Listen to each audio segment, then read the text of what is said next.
Querido amigo, hoje o nosso objetivo é concluirmos o estudo do capítulo 7 de Daniel, e nós vamos estudar o trecho de Daniel 7, 15 até 28. Nesse texto, conforme mencionamos anteriormente, encontramos a própria interpretação divina do sonho que Daniel teve relativo aos 4 animais que simbolizavam os 4 impérios mundiais que existiriam até que chegasse na plenitude dos tempos o Rei Eterno que inauguraria o reino de Deus. Reino eterno que duraria e durará para todo sempre. Nesse texto, então, nós vamos tratar especificamente do significado e do simbolismo dessas figuras, e nós devemos atentar para a interpretação correta. E ela vem apenas de uma fonte, a fonte divina que permitiu a própria visão ao profeta Daniel. Para esse texto, então, o título que mais se adequa é A Interpretação Divina do Futuro. A Interpretação Divina do Futuro é o título para Daniel 7, 15 a 28.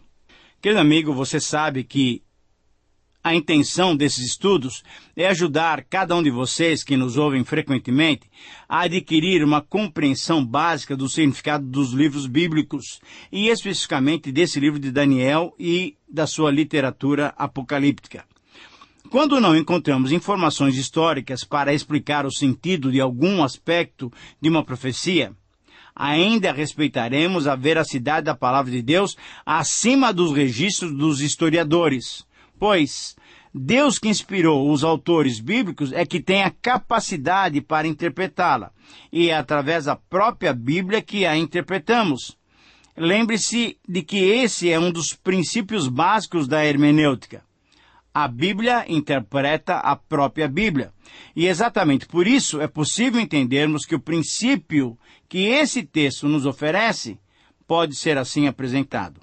Somente Deus, que tem o controle da história em suas mãos, pode interpretar antecipadamente o futuro.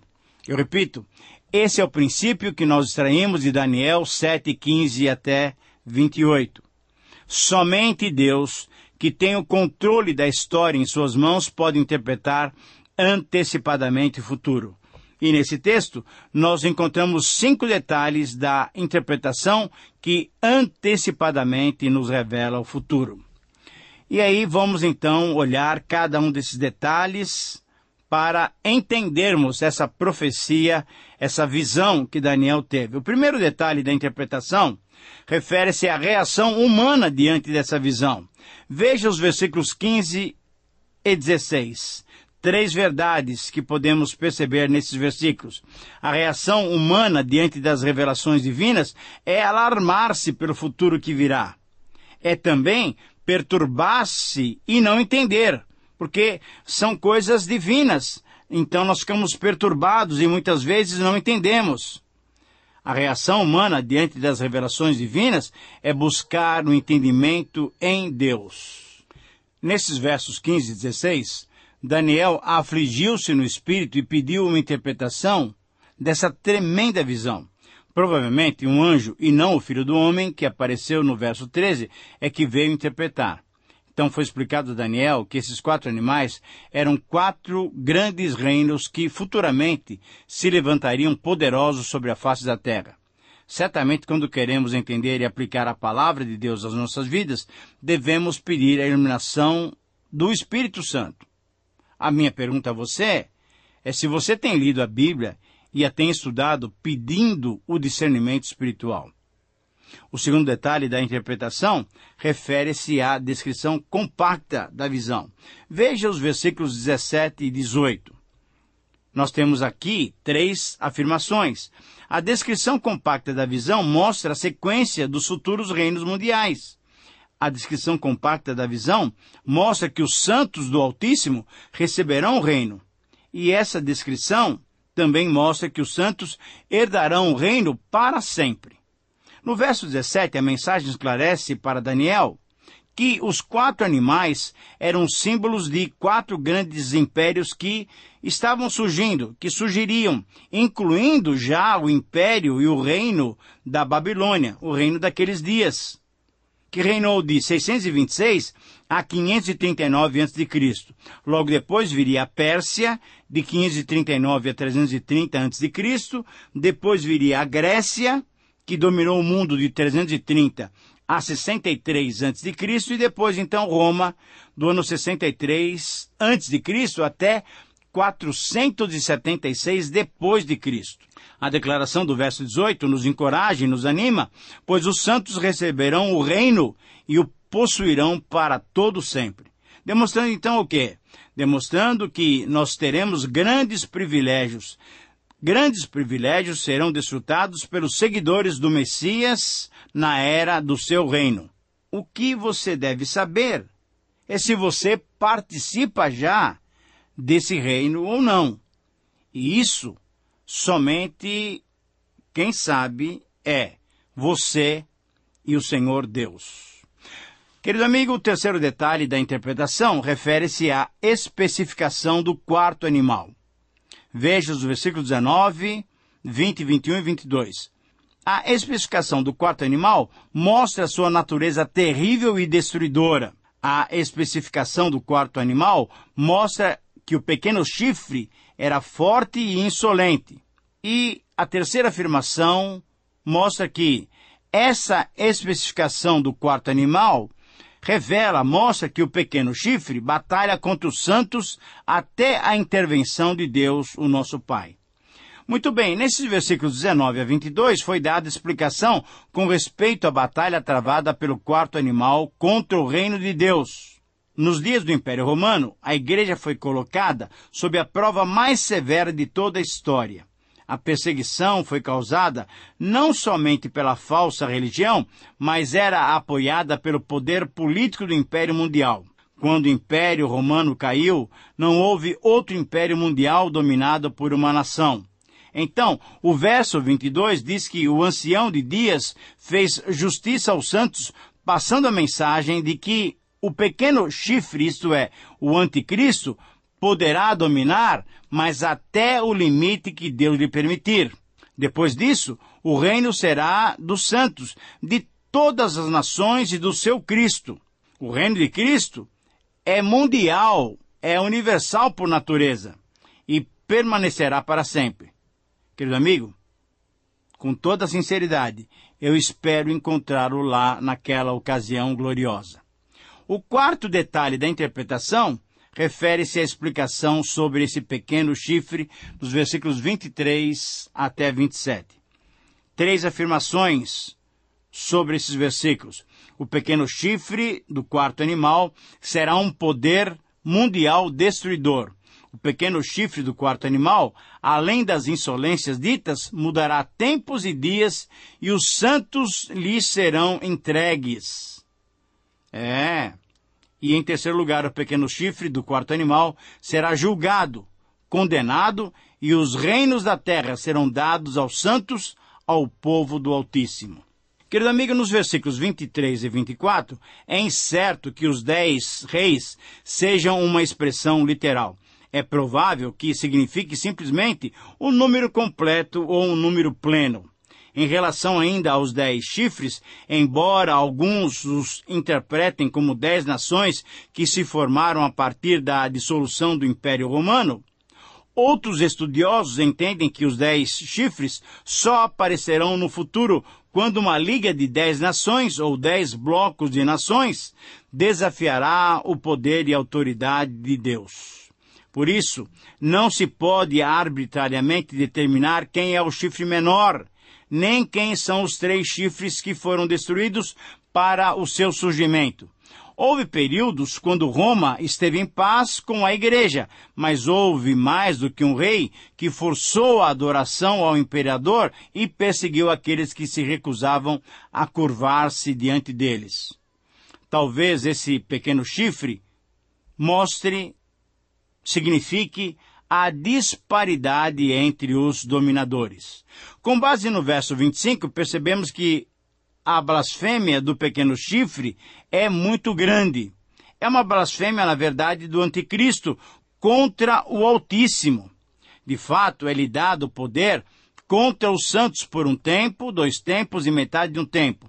Isso corresponde a Apocalipse 12, 14, como um período em que a mulher, ou a igreja, ou a totalidade do povo de Deus, foi alimentada pelo Senhor quando ela teve que fugir para o deserto. Representa um período de 3 anos e meio, um tempo quebrado, mas um tempo curto. É igual a 1260 dias de Apocalipse capítulo 11, ou os 42 meses de Apocalipse capítulo 13. E tudo isso descreve esse mesmo período de uma grande perseguição. Porém, finalmente, nos versos 26 e 27, o julgamento contra o chifre pequeno, contra esse menor chifre que surgiu a partir daqueles outros 10, o julgamento vai recair contra o seu reino, e esse seu reino vai chegar ao fim. Essa é a boa notícia. Os santos serão vitoriosos ao enfrentarem o mal. A causa pela qual muitos tinham morrido foi vingada, será vingada. E como o reino permaneceu, assim também aqueles que tinham morrido para sempre reinarão. O período descrito em Apocalipse capítulo 20 como os 1000 anos parece ser o período descrito em Daniel 7, 18, 22 e 27 como o tempo em que os santos possuíram o reino. O reino de Deus aguentou a prova feita pelo Império Romano e ele continuará a permanecer durante um período de tempo pleno, isso é, um período de tempo completo. 10 vezes 10 vezes 10 igual a 1000. Nem Satanás, nem qualquer outra força pode levar esse reino divino, ao fim. Mas somente na plenitude do tempo Deus concluirá os eventos desse mundo. Chegamos assim, então, ao 5º detalhe da interpretação, que refere-se à atitude humana diante das explicações. Veja o versículo 28, que é o último versículo desse capítulo 7 de Daniel. Temos 3 afirmações em relação a este versículo. A atitude humana diante das revelações mostra os seus limites. Uma outra afirmação, a atitude humana diante das revelações divinas mostra a nossa perplexidade. E a atitude humana sábia diante das revelações divinas é conferi-las no seu coração. Muito bem, nesse verso final do capítulo 28, nós vamos encontrar as reações de Daniel. Nós vamos encontrar as atitudes de Daniel frente a essa visão impactante. O ser humano, querido amigo, tem limites para entender a Deus e, por isso, algumas vezes não tem nem condições de continuar no assunto. Os mistérios divinos não devem apenas mexer com as nossas mentes, mas eles impactam também o nosso físico. É interessante, quando nós estamos diante da revelação divina, não só o nosso interior é abalado, mas o nosso físico também sofre as consequências. Me permita mais uma vez ler esse verso para você, para que tenhamos clareza do que estamos tratando. Versículo 28 do capítulo 7. Aqui terminou o assunto. Quanto a mim, Daniel, os meus pensamentos muitos me perturbaram, mas o meu rosto se empalideceu. Mas eu guardei todas essas coisas no meu coração. Ora, o que Daniel está revelando para nós é que ele foi impactado por essa grande visão completamente. A sua mente, o seu coração, isso é, as suas emoções, e também o seu físico foram afetados. Agora, certamente os mistérios de Deus devem ser aprendidos por nós e devem merecer as nossas melhores considerações, as nossas mais profundas reflexões, principalmente se esses mistérios divinos nos mostram alguma coisa referente ao futuro. Não era apenas referente ao futuro de Israel naqueles dias, mas referente ao futuro de toda a raça humana. São essas as profecias, são essas as visões que nós temos a partir desse capítulo 7 até o final do livro de Daniel. Visões claras e objetivas que Deus revelou ao seu servo. Visões sobre a história da humanidade, sobre o fim, sobre a continuação até o fim da história da humanidade. O meu desejo é realmente que você, a partir desses programas, tenha coragem para se debruçar sobre a Bíblia, para estudá-la, compreendê-la, praticá-la, preparando-se então para esse momento final da história. Mas antes de concluirmos esse estudo, é necessário darmos algumas explicações importantes para os símbolos. Vamos lá para que você possa entender claramente esta e outras visões. Em primeiro lugar, precisamos identificar os reinos que aparecem nessas profecias. Quando identificados e comparados a partir dos seguintes textos, Daniel 2, Daniel 7, Daniel 8 e Apocalipse 13, nós vamos perceber que, no capítulo 2, a cabeça de ouro, no capítulo 7, o leão, em Apocalipse 13, a boca como de leão, simbolizam o Império Babilônico. Segundo, no capítulo 2, o peito e os braços de prata, no capítulo 7, o urso, e no capítulo 8, o carneiro, e em Apocalipse, os pés como de urso, simbolizam o Império Medo-Persa. No capítulo 2, em terceiro lugar, o ventre e os quadris de bronze. No capítulo 7, o leopardo. No capítulo 8, o bode. E em Apocalipse 13, a besta semelhante ao leopardo, simbolizam o Império Grego. E em quarto lugar, no capítulo 2, as pernas de ferro. No capítulo 7, os dentes de ferro. Em Apocalipse 13, uma besta com 10 chifres, simbolizam o Império Romano. Desses 10 chifres ou 10 reinos, um reino, um império mundial, surgirá e pelejará contra os santos, mas o reino de Deus permanecerá para sempre. Em segundo lugar, precisamos identificar as expressões tempo, tempos e metade de um tempo, que nós vamos verificar, aparecem em várias profecias. Quando identificamos e comparamos a partir dos textos de Daniel 7, Daniel 12 e Apocalipse 12, entendemos que em Daniel 7, um tempo, 2 tempos e metade de um tempo, simbolizam 3 anos e meio. Em Apocalipse 11, 13, 12, 16, 1260 dias simbolizam 3 anos e meio. Em Apocalipse 11, 2, 13 e 15, 42 meses simbolizam 3 anos e meio. Então, esse é o período de tempo quando a mulher, isto é, o povo de Deus, fugirá para o deserto e o povo de Deus estará sob a extrema prova da sua fé. A pergunta é, será que o reino seria capaz de permanecer? Depois desse período, a resposta é clara. Sim, os santos possuirão o reino. Em terceiro lugar, precisamos compreender o domínio de Cristo como rei, tendo por base o texto de Atos 2, 31 a 36. Querido amigo, quando lemos o Novo Testamento que o reino de Deus chegou e está entre nós, conforme as palavras do Senhor Jesus, e quando lemos as palavras do autor do livro de Hebreus, confirmando que Jesus veio destruir e derrotar o diabo, é necessário entendermos que haverá um momento na história em que os santos possuirão o reino, conforme lemos nesse capítulo 7 de Daniel, nos versos 18, 22 e 27. Alguns interpretam esse tempo como um milênio, que só Deus sabe quando começa e quando termina. Segundo essa linha de interpretação, logo depois desse tempo, Satanás será solto e fará uma rebelião, à famosa batalha do Armagedon. Quando associamos essas verdades a outros textos, entendemos que haverá o fim diante de um grande julgamento. E aí então haverá separação final, conforme as palavras do próprio Senhor Jesus Cristo. Querido amigo, temos que fazer 3 considerações para concluirmos o nosso estudo.